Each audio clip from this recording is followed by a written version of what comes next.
There have been better training camp finales.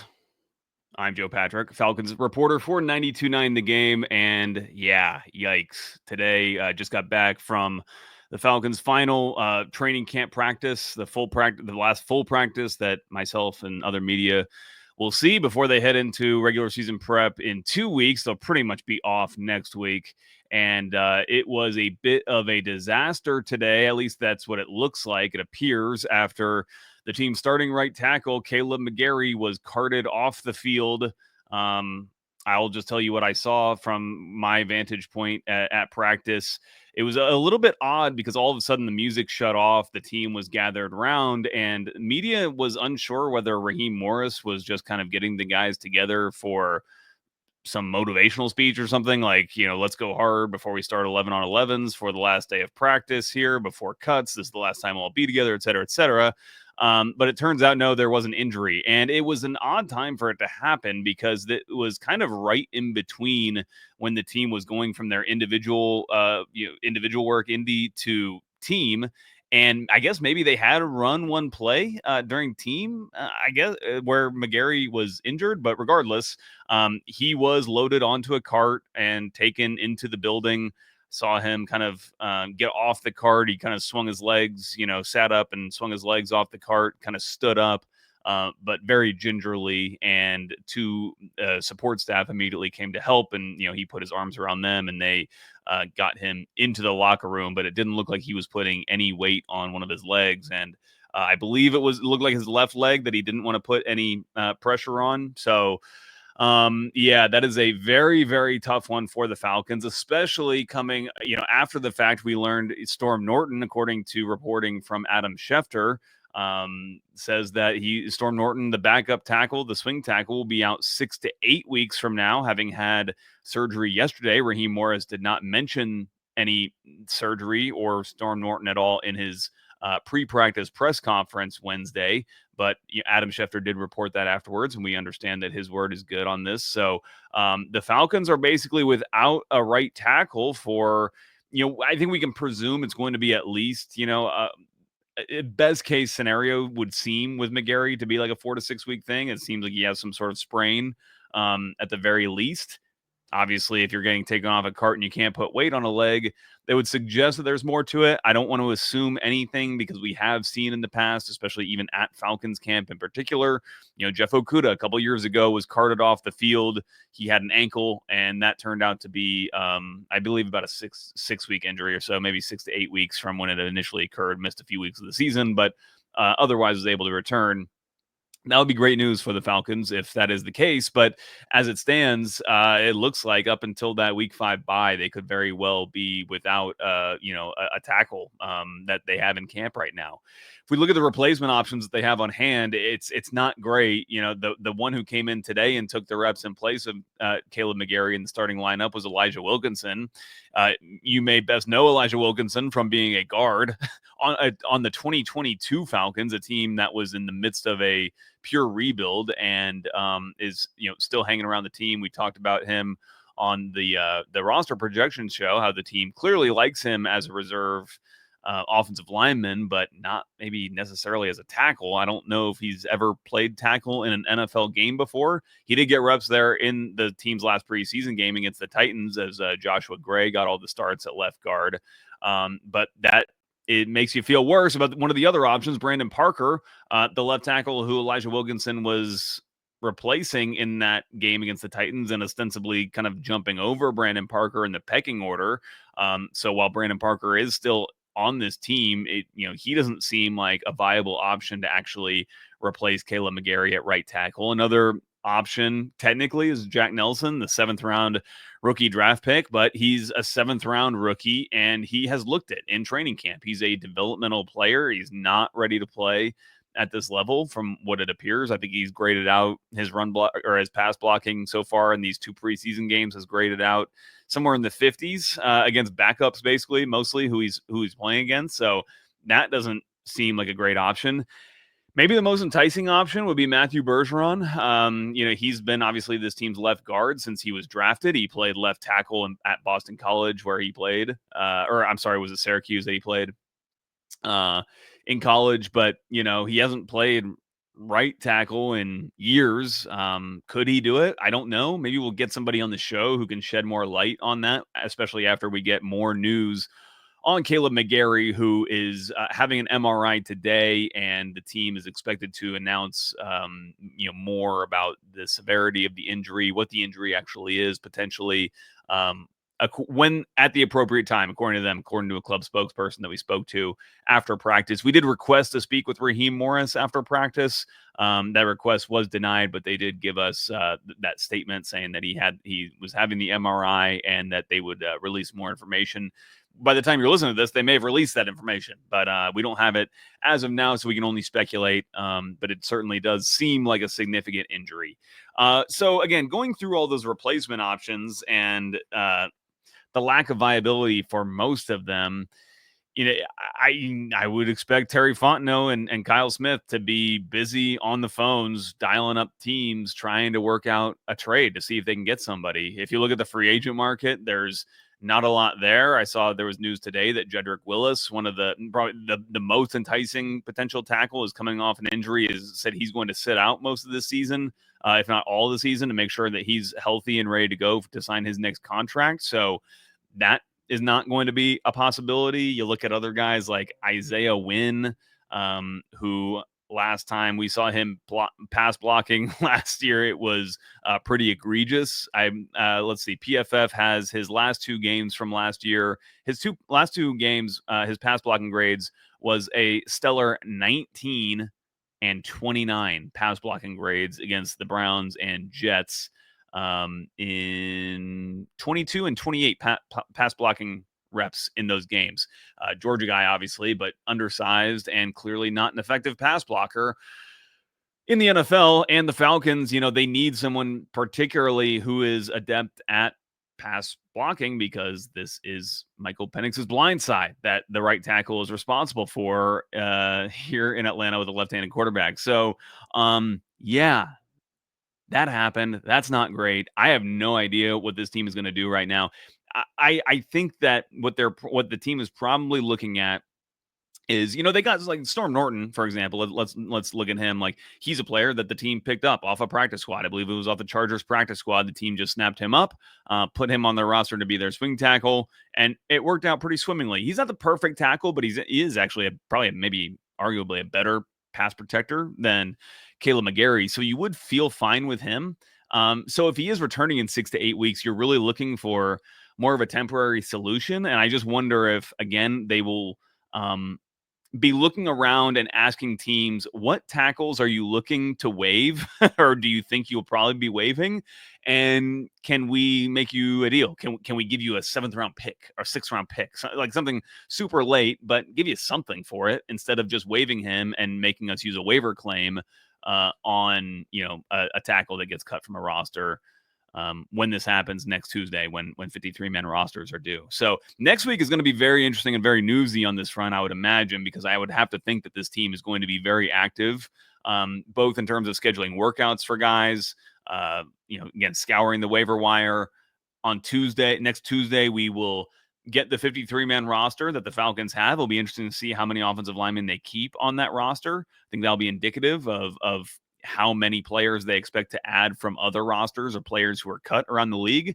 And then in the next, day or two, I would expect to see more news of them adding players and in particular tackles who can potentially be that stopgap until Storm Norton gets back. And, it's tough because this team's opening of the season is so important. We've talked about this a lot over the course of the offseason, but when you look at those first 4 games, you've got divisional games in there. Obviously, the home opener in week 1 against the Tampa Bay Buccaneers, a team that you're competing for in the division. It's just very tough. And when it comes, I can't help but think about, something that we talked about when we were giving Terry Fontenot a lot of credit for, what he's done as general manager, even though it's not perfect. We weren't saying that it was perfect in that episode. We were just saying that, especially the controversial things that he's done as his tenure as GM, I think have actually worked out more often than a lot of the media likes to give him credit for. Having said that, the thing that we were criticizing Terry Fontenot about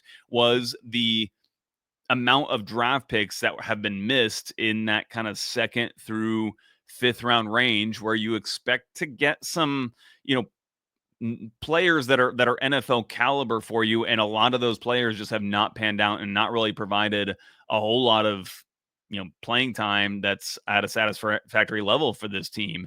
And what it's left the Falcons with is a team that I still believe is very talented but very top heavy, and they just don't have the depth that you see like the quality drafting teams have, and frankly the teams that are able to accrue a lot of draft picks and make lots of picks have. That this team has traded away picks in order to move up in drafts to grab guys. Ruka Roro, Arnold Ebiketie being some of those, and they just haven't really paid off to the extent that the Falcons need at this point in time. So what it's left the Falcons with in this case is a clear shortage, not just the tackle position, by the way. I would say across the line, we've seen it this preseason. The backup offensive line just has not done a great job, either in the run game or in the pass protecting game. And it's kind of funny. Like Raheem Morris was like giving credit, like basically saying they've got great offensive line depth. And I guess that we'll see how serious they are about that when we do see the 53-man rosters. Not just when the 53-man rosters come out on Tuesday, but also the way that it shakes out with some of these reserve guys and how many of them that are currently on the team are remaining on the team by the time we get to week 2 or 3, when there's been some moving and shaking that's happened. So it's tough. And if you think that was bad, it's not quite done with the bad news, because there's also a dearth of options starting to appear at receiver. It's not something we've really had to worry all that much about. And obviously with Drake London, you feel like you have a really quality, locked in number one that your quarterback can go to, which they absolutely have. But Ray McCloud they were running routes on air to start the practice today. Ray McCloud had an amazing one-handed catch. He was like turning in the air to catch like a deep ball, caught it with one hand, pulled around, and then was kind of feeling looked like his hamstrings. He was kind of bending over, stretching his hamstrings, and then he was getting a trainer working on him. He was laying down. The trainer was like, working on the hamstring there. And ultimately Ray McCloud left practice. So don't know what the situation is there for him. I'm imagining he's going to be put on ice at least until week 1, and we'll see on the injury report what his status is at that point. But maybe it's nothing. Who knows? But it was certainly enough for him to have left practice today. KhaDarel Hodge has not practiced on either Monday or Wednesday.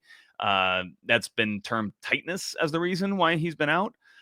Odd one, but again, if it's tightness, that doesn't sound like something that would keep him out long term, but we just don't know.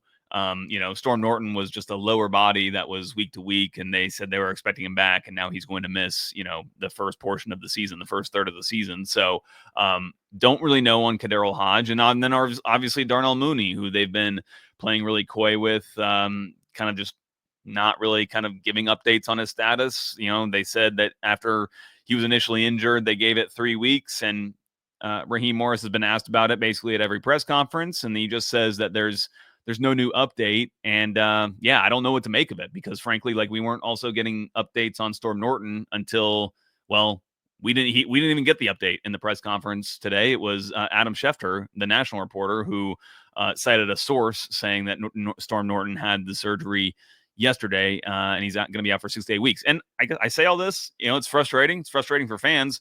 The team is under no obligation under the current injury rules to, divulge any of these injuries. They will be in 2 weeks when we'll get an injury report, and they are required by the NFL at that point to designate players and give them injury designations. So we will see. Darnell Mooney, I will say, he was at practice in street clothes, so that makes for 2 practices in a row, Monday and Wednesday. He's been out there observing, so maybe take that as a good thing. Who knows? But we'll see what his status is. But then again, this leads to more questions you have about the roster.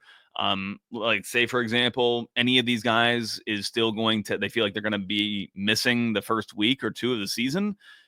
That's a player you probably have to carry on the roster as a 53-man and then, not be able to use. So that requires you to then have receivers that you can play in these games that you have to carry. So I think it spells good things for players like David Sills. I think that he's basically a lock at this point, frankly, because they need receivers who can actually receive. Jamal Agnew's been one of those guys we've talked about. I've been more skeptical about whether he's going to make the roster than a lot of people. I think he could make the roster at this point. Chris Blair, saying, like he could make the roster at this point. Like, I honestly don't know. I don't know, but it feels like they're going to have to carry more receivers than maybe they otherwise would want to, especially considering, the injury crisis they're facing it at all in the offensive line. So, man, yeah, it was not the way that the team wants to end preseason or training camp, I should say. And it's kind of funny in a gallows humor kind of way, just, that, there's been all this consternation over the players not playing preseason and them wanting to mitigate injuries. And it turns out that, the injuries haven't been mitigated, and there's been a ton of injuries for this team, a lot of soft tissue injuries for players all over the team. When you talk about Jalen Walker, who's missed time, Khalid Kareem has missed time. There's tons more off the top of my head. Carlos Washington, I believe, had a hamstring. There's been, lots and lots of players who have been missing time. And listen, like, it's football. I get it that you're going to have some injuries, but it's just a tough one for the Falcons in this situation. And so I think that it actually, you could say like, oh, well, they didn't even play preseason and they're getting injured, and kind of saying like, ha. But also I think it says like, yeah, they can't be playing these guys. Like, they're already, I don't know if redlining is the right way to say it, but like, they're clearly being worked to the point where they are, pushing their bodies and sustaining some of these injuries. So I think it's a good thing for this team to have a break at this point in time. But man, I think it certainly it can't make you feel any better about the start of the season than you did, when you woke up this morning. So it's a tough one, tough day for the Falcons. I will say to end this thing on a little bit of good news, CJ Henderson, the recent signing that the team made to bring into camp, former first-round pick drafted ahead of AJ Terrell, had a really nice interception today. Maybe it's not purely good news because that interception was off of Michael Penix Jr., but I think it's okay. It's only Penix's second interception, at least that I can remember, of this preseason in 11-on-11 work. So I'm not too concerned about that part of it. I think it's actually better that CJ Henderson was breaking on a football and making a play and, getting a nice little return out there. So I think he's actually on track to potentially make this team. So, oh man, it's been a day. It's been a whole day. We'll get more information, I'm sure, in the coming hours, if not days. If you guys don't know it already by the time you're listening to this, about Kaleb McGary's injury specifically and what the timetable for that might be. We'll break more of that down when we do have some more settled information to work off of, but for the time being, it's a tough one. So with that, we'll leave it to you guys. Thank you guys so much for the support of the show, by the way, during training camp. It's been incredible. I certainly did not expect for the show to just kind of take off the way it has, but it's because of you guys. So thank you so much. If you're listening to this on a podcast, you can find it on Joe Patrick on Football, wherever you get your pods. And if you're watching on YouTube, it's on 92.9 The Game's YouTube channel. And just really appreciate you guys. If you want more from me as I'm reporting on the team during the week, during the season, you can follow me at JAPatrick200. That's where I'll have information from what's coming out of Raheem Morris's press conferences. God forbid we see another injury that happened on the field, but I had that today for followers. So thank you guys for following me over there. And hopefully it's better news that we'll be tweeting out. And, well, I know it's just like a little bit harder maybe to get excited for the start of the season after, now kind of what feels like a daunting task in finding a suitable replacement for Kaleb McGary. But I think we're just excited to enjoy some real football for the first time here in a couple weeks, and we get closer to it every single day. So thank you guys so much for being with us on the journey, and it's not over yet. In fact, it's just beginning. So we'll talk to you guys next time.